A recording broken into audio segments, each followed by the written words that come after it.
Hello, welcome back to the Project Hercules Diaries.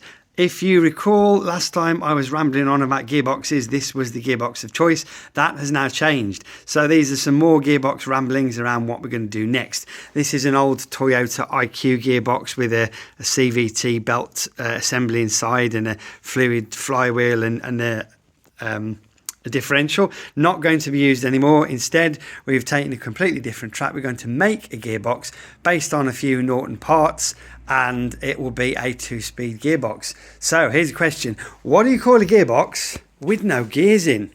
My daughter says just call it a box. I don't think she was trying to be funny, but the effect was so. So we're not actually planning to have 2 shafts and meshed gears like in a conventional gearbox. And I'll show you what the plan is. So this is 1 shaft from that Norton gearbox. Normally, if you know how gearboxes work, and I'm sure you do, you've got 2 shafts and there are pairs of gears of different ratios and they're constantly in mesh. But one of each pair is not locked onto the shaft.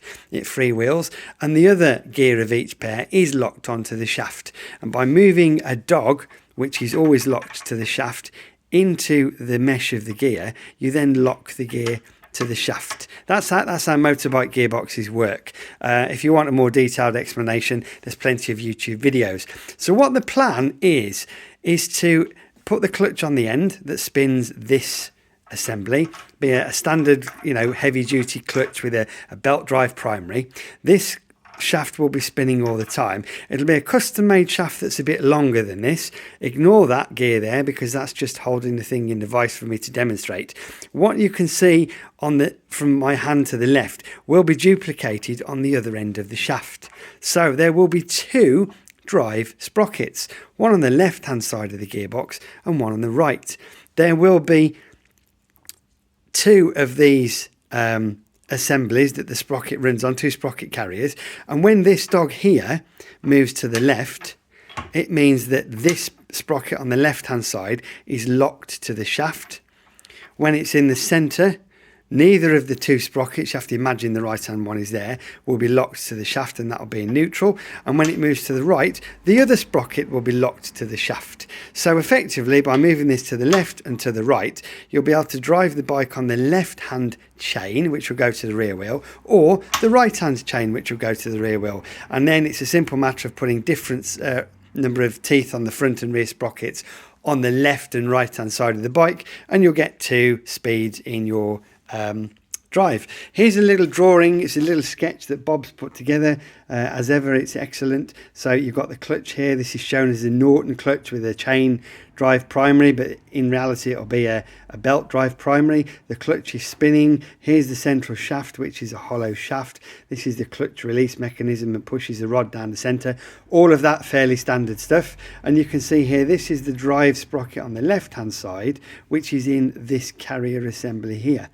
This is freewheeling around the shaft unless the dog here moves to the left.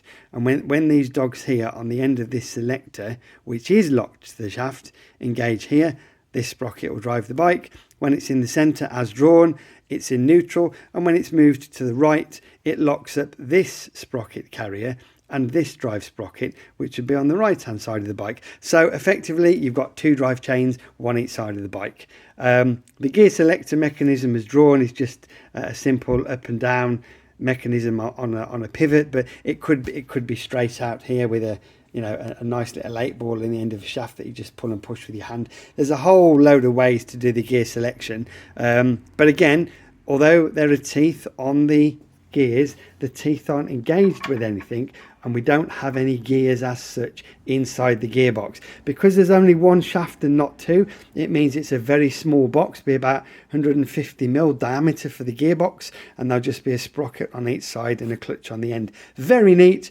Hoping to fit that between the engine plates, so it almost disappears, and that sort of accentuates the size of the engine and makes it look cool, hopefully. So there we go. That's the idea behind the 2-speed. I'm going to call it a speed box, right? There we go. I'm going to speed box. So the 2-speed speed box, left and right hand chain drive, and that's the plan. So once again, thanks for watching. Watch this space for more inane drivel, and bye-bye.